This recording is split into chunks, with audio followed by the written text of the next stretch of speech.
शुरू में बताया था अलार्मिंग खबरें। एक तो इंडियन मीडिया में फिर वो जंगजूपना शुरू हो गया। कल उन्होंने चला दी कि जी कोई फड्डा हो गया और सडनली इंडिया और पाकिस्तान के हवाई जहाज एयरबोर्न हो गए हैं दोनों तरफ से। आज चला दिया कि पूंछ सेक्टर के अंदर दरअंदाजी हो रही थी पाकिस्तान की तरफ से और वहाँ पे टेंशन बढ़ गई है। बहरहाल उसको इंडियन डिफेंस मिनिस्ट्री ने डिनाई कर दिया। लेकिन अब जो खबर आई है, आपको पता है पहले ही जो इंडिया का डिफेंस बजट है वो हमारे ओवरऑल बजट से ही ज़्यादा है। लेकिन अब खबर आई है शाम को कि 67,000 करोड़ तकरीबन $7.5 बिलियन से ऊपर बन जाता है अमेरिकन कि इन्होंने एक इनका है फास्ट ट्रैक प्रोक्योरमेंट, जल्दी में आपने चीज़ें लेनी हो, एक्सेप्टेंस ऑफ नेसेसिटी डॉक्यूमेंट, उस प्रोविज़न के तहत इन्होंने किया है। इसके अंदर काफ़ी कुछ है।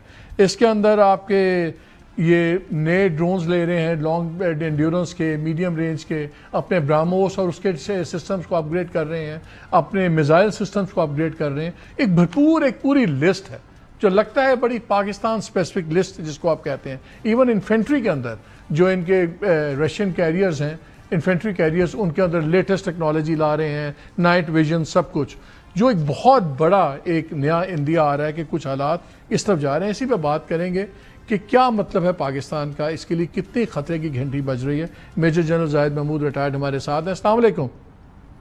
जी वालेकुम वालेकुम साहब। जैसा ये बताएं, पहले ही बिलियंस खर्चे जा रहे हैं डॉलर्स, पहले ही उनकी तो खाली एयरफोर्स का बजट हमारे पूरे डिफेंस बजट से ज़्यादा है।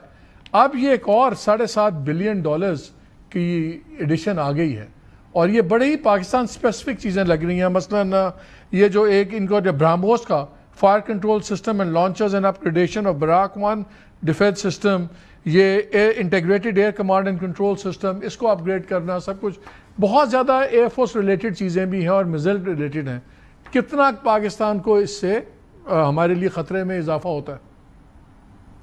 बिस्मिल्लाहिर्रहमानिर्रहीम। मालिक साहब देखें, पाकिस्तान और इंडिया का जो पावर है, मिलिट्री पावर का, वो ऑलरेडी एसिमेट्री तो उस पर बहुत ज्यादा एग्जिस्ट कर रही है जी। और फिर उनको प्रिक्योरमेंट्स वो पहले भी करते रहे, लेकिन अभी उसके बाद जब भी इन्होंने कन्वेंशनल एप्लीकेशन की है तो इनको पुलवामा में भी आपने देखा कि इनके ऊपर प्रेशर्स थे, दे कुडंट परफॉर्म। और फिर उस वक्त ये प्ली ली गई कि जी हमारे पास राफेल होते तो आज हमें ये दिन ना देखना पड़ता। और उसके बाद अभी जब पहलगाम हुआ है तो आपने देख लिया, Rafale were taken down. But having said that एक सिमेट्री तो एग्जिस्ट करती है जी। और इसके इमीडिएटली देखिए, जब पहलगाम भी हुआ तो इनकी military was not in a mood to go to the war. उसकी इंडिकेशन ये है कि आपको याद होगा कि थ्री स्टार जनरल्स, दो 3 स्टार मिलिट्री के, आर्मी के, और एक फ्लैग स्टाफ ऑफिसर जो है डिप्टी एयर चीफ, इन्होंने सैक किया जी।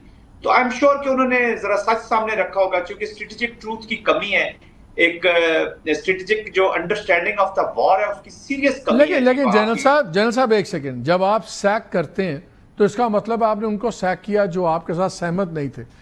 अब जब दूसरे लाए हैं तो ये अब यस मैन लाए होंगे ना, जो इनसे मिलते हैं। और उसके बाद हमने देखा कि इंडियन आर्मी का सिटिंग चीफ एक ब्राह्मण के पास पहुंचता है एक मंदिर में और जाके उससे प्रसाद लेता है और कहता है वर्दी में कि जी मुझे प्रसाद दें, मैंने जाके आज़ाद कश्मीर, जो पाकिस्तान वाला कश्मीर है, उसको आज़ाद करवाना है पाकिस्तान से। तो जो रिप्लेसमेंट तो इस किस्म के जर्नैल हो रहे हैं ना, जो मोदी की ज़बान बोलते हैं और यस सर करेंगे, तो मुझे तो वो ज़्यादा ख़तरनाक लगता है जो रिप्लेसमेंट हुई है, कि अब तो उसी तरह के लोग आ रहे हैं जो इनकी बात पे बिल्कुल एग्री करेंगे। जी देखिए, अभी भी जो वॉर का कंट्रोल है वो मिलिट्री के पास नहीं था जी।